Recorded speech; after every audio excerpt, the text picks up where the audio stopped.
মই বিধৱা হৈ গলো কিমান কষ্ট কৰিলো মই তথাপিতো স্বামীক জীয়াই ৰাখিব নোৱাৰিলো মই জানিছিলো যেতিয়া কুৰুক্ষেত্ৰৰ মাজত নাৰায়ণে বিশ্ব মোহিনী ৰূপ ধৰি মোক দেখুৱাইছিল মই জানিছিলো মোৰ স্বামী আৰু জীয়াই নাথাকে কাৰণ মই অনুভৱ কৰিছিলো মা যদি স্বামী ধৰ্মত নাথাকে যদি স্বামী সৎ পথত নাথাকে নাৰী প্ৰতিব্ৰতাৰে স্বামীক জীয়াই ৰাখিব নোৱাৰে নাৰী প্ৰতিব্ৰতাৰে স্বামীক জীয়াই ৰাখিব নোৱাৰে সেইবাবে প্ৰতিগৰাকী নাৰীকে কওঁ যদি স্বামী ধৰ্মত নাই যদি স্বামী সৎ পথত নাই সময় থাকোতে ঘূৰাই আনিব লাগে নহলে মোৰ দৰে কম বয়সত বিধৱা হৈ পিতৃ মাতৃ গৃহত মোৰ দৰে বিধৱা হৈ জীৱন কটাব লাগিব মোৰ দৰে কম বয়সত বিধৱা হৈ জীৱন কটাব লাগিব এতিয়াতো মই বিধৱা হৈ গলো এতিয়া মই আজিৰ পৰা শিৰত সেন্দুৰ ল'বলৈ নাপাওঁ চোৱা মা মই শিৰৰ ৰঙৰ সেন্দুৰখন চোৱা সেই সেন্দুৰ মই মচি পেলাব লাগিব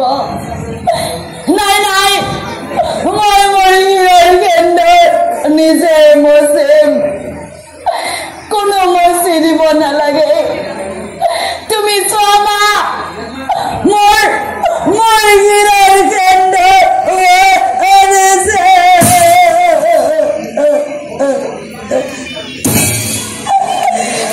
কান্দে কান্দে শিৰৰ সেন্দুৰ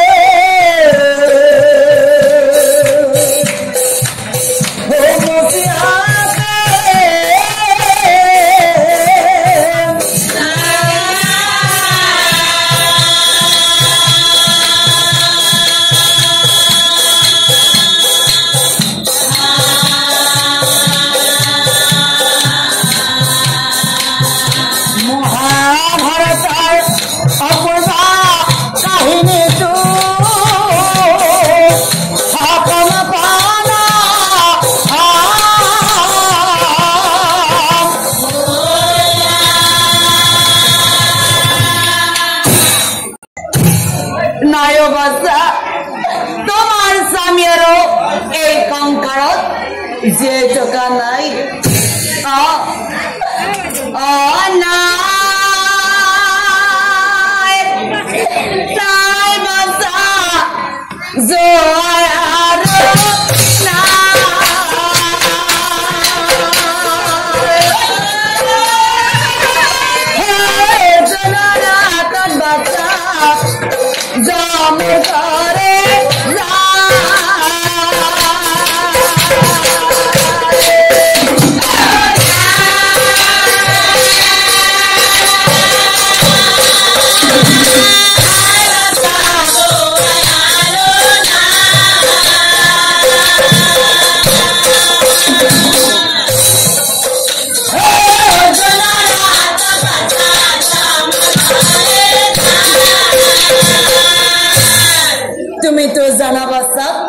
সেই পাণ্ডৱৰ লগত কোন থাকে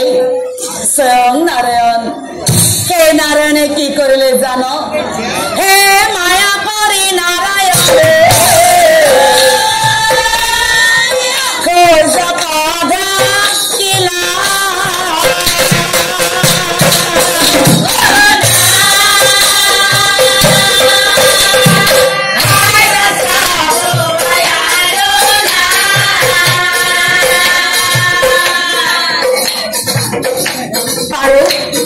আমাৰ বাচ্চা হতেই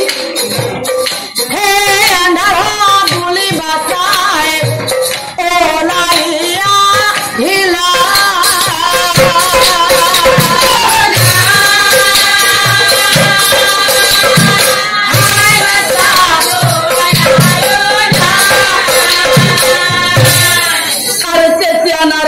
কৰিছিল জানো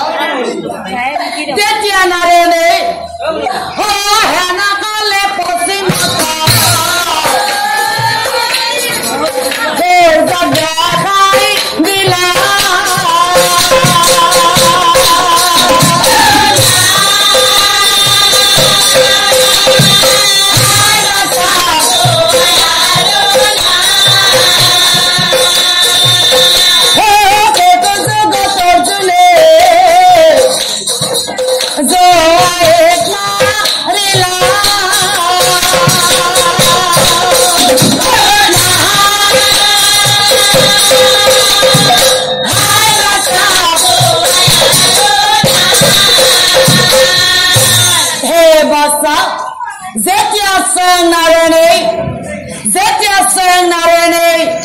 চলনা কৰিব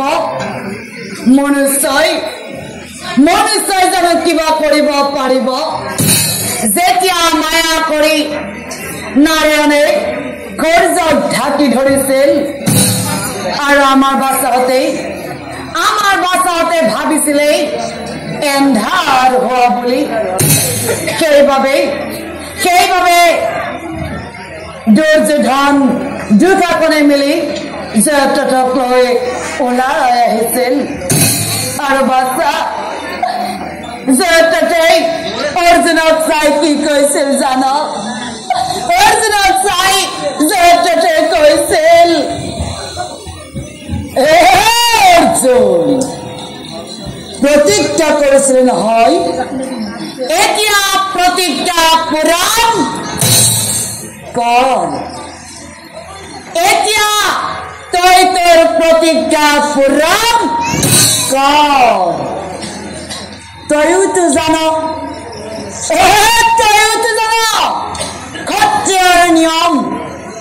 প্ৰাণ যায় বচন নাযায় ক্ষত্ৰিয়ৰ পণ এই মুহূৰ্ততে তই তোৰ প্ৰতিজ্ঞা কৰ পূৰণ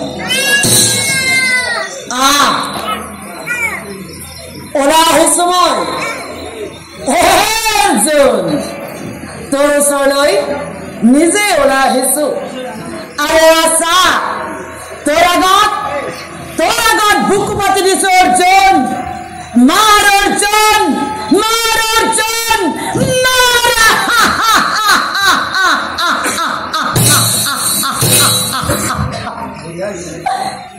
আৰু তেতিয়া নাৰায়ণে অৰ্জুনক চাই কি কৈছিল জানো বাচা অৰ্জুনক চাই নাৰায়ণে কৈছিল সখী মাৰা মাৰিব দিছে মাৰি দিয়া সখী প্ৰতিজ্ঞা পূৰণ কৰা সুবৰ্ণ সুযোগ পূৰণ কৰা এতিয়া মোৰ মুখৰ পিনে চাই আছা চিন্তা নকৰিবা সখী পশ্চিম আকাশলৈ চোৱা এতিয়া সূৰ্য অস্ত যোৱা নাই সখী তোমাৰ প্ৰতিজ্ঞা পূৰণ কৰা আৰু তেতিয়া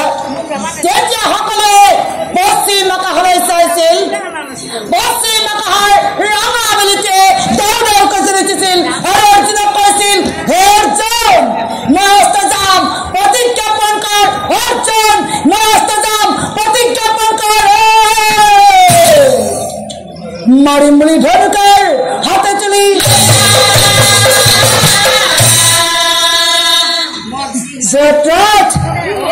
এতিয়া কলৈ যাবি মই মোৰ প্ৰতিজ্ঞা পূৰণ কৰিবলৈ সাজু আৰু তয়ো মৰিবলৈ সাজু হ তই বুকু পাতি দিছিলি নহয় এতিয়া তোৰ বুকু নহয় এতিয়া তোৰ শিৰচ্ছেদ কৰি পৃথিৱীত পেলাই মই মোৰ প্ৰতিজ্ঞা পূৰণ কৰিম আৰু তই হবি মোৰ হাতত নিধন লগে লগে মুণ্ড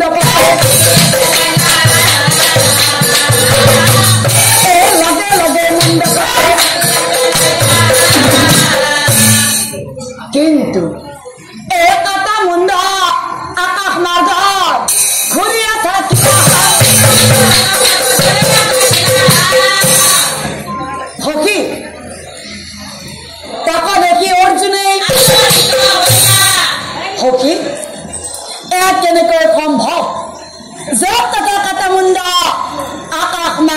আছে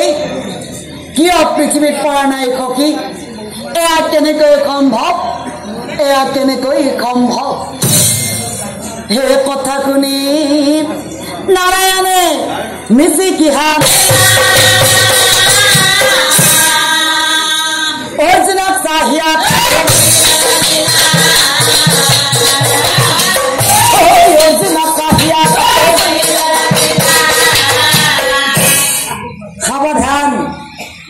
সাবধান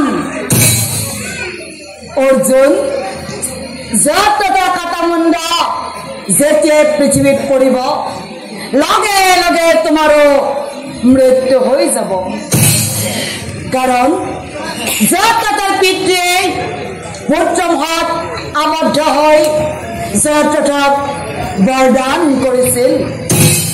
যিজনে কুৰুক্ষেত্ৰৰ যুদ্ধত যত শিৰচ্ছেদ কৰি পৃথিৱীত পেলাব লগে লগে সেইজনৰো মৃত্যু হৈ যাব গতিকে সখী যত কাটামুণ্ড যেতিয়াই পৃথিৱীত পৰিব লগে লগে তোমাৰো কাম শেষ হৈ যাব সাৱধান অতি সাৱধানে এই কাটামুণ্ড সেইজনৰ পৰা তুমি স্থাপন কৰা যিজনে যতথক বৰদান কৰিছিল অৰ্থাৎ যতথৰ পিতৃৰ ফলত যতথৰ পিতৃ এতিয়া বনৰ মাজত ধ্যানমগ্ন হৈ আছে এই কাটামুণ্ড নি তুমি পিতৃৰ ফলত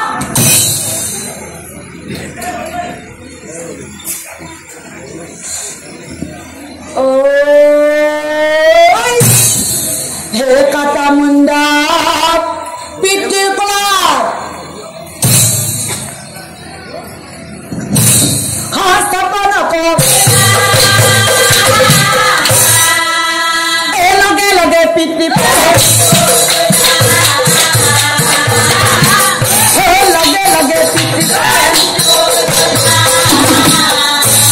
বুঝলা বাচ্চা